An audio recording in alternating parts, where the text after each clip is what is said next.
All right, now it's time to talk about rounding.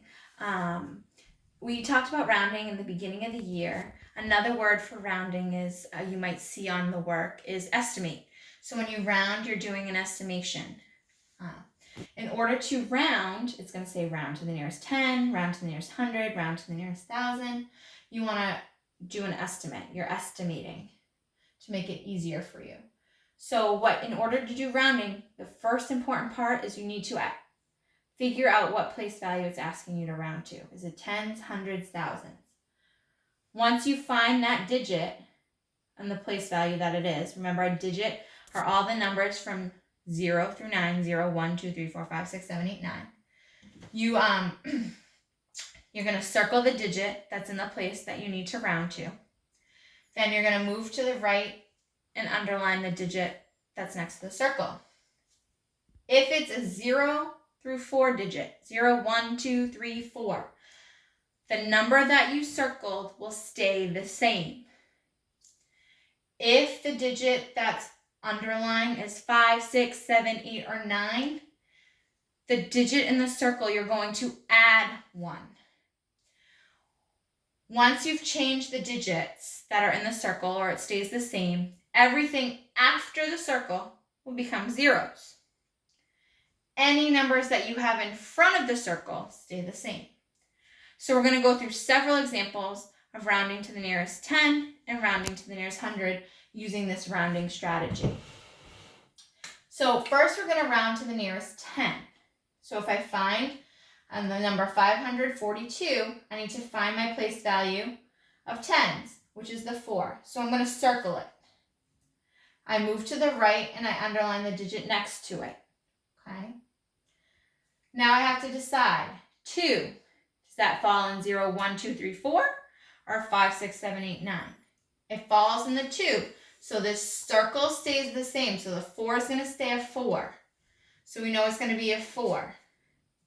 Everything to the right of it becomes a 0. Everything to the left of the circle does not change. So 542 rounds to 540. 59 rounded to the nearest 10. The 5 is in the tens place. Move to the right and underline the 9. I now have to decide, is that 9 going to make the circle stay a 5 or add 1 more? Turns out that this 9 is in 5, 6, 7, 8, or 9, so we're going to add 1. So this becomes a 6. The 5 becomes a 6, and everything after it becomes a 0. Okay? This one is tricky. I threw in a curveball for you. Round to the nearest 10. There's only 6 ones here. How will we do that? I'm going to pretend that there's something in front of the 6. But I can't add any numbers, so I'm going to put a 0 there because 0 is going to be my placeholder. Okay? So then I need to circle my place value, which would be the 0. Go to the right and underline the 1s, is the 6. So this 6 is going to make this stay a 0 or bump it up to 1. It's going to bump it up to 1. So 6 rounded to the nearest 10 is actually 10. 733. Find my tens place, circle it, move to the right, underline it. 3. That 3 tells me this circle stays the same. Everything to the right is a 0, which would be this place value. And everything to the left does not change. 896. I circle the 9, underline the 6. This is also a tricky one. I wanted you to see this one.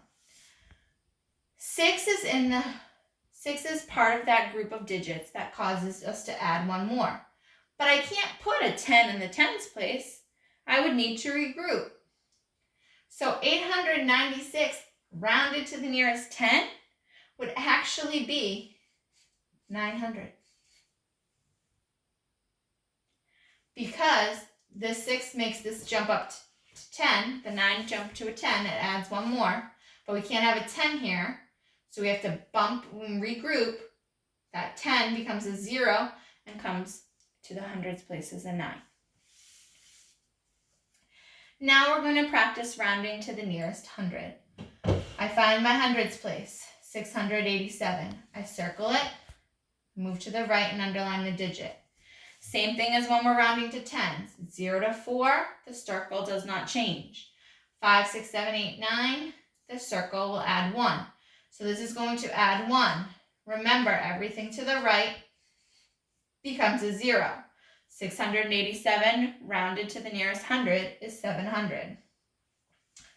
420. 4 is in the hundreds place. Underline the 2. That 2 tells me this 4 will stay the same. Everything to the right of it turns into a 0.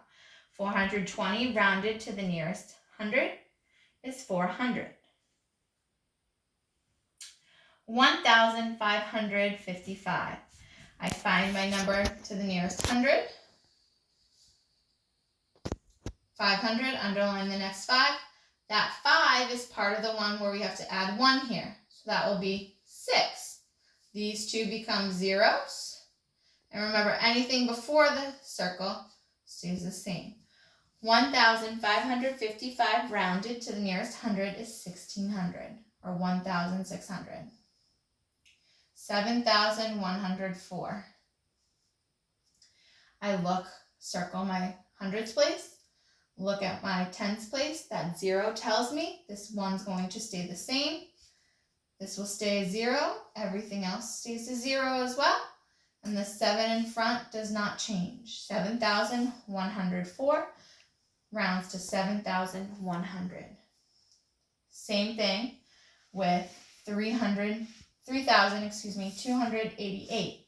Find the hundreds place, 2. Underline the tens place is 8. That 8 tells me we're going to add 1 to this number. So that 2 becomes a 3. These two places are zeros. And everything before the circle stays the same. It'll be 3,300. Another strategy you can use when you're rounding gators is to think about a number line. If you're rounding to the nearest 10 and you look at the 4, is that 42 closer to the 0 or is it closer to the 10? I think using circles and underlining place values is a little bit easier than using a number line, but you do what works for you. I hope you do a great job when you are practicing your rounding.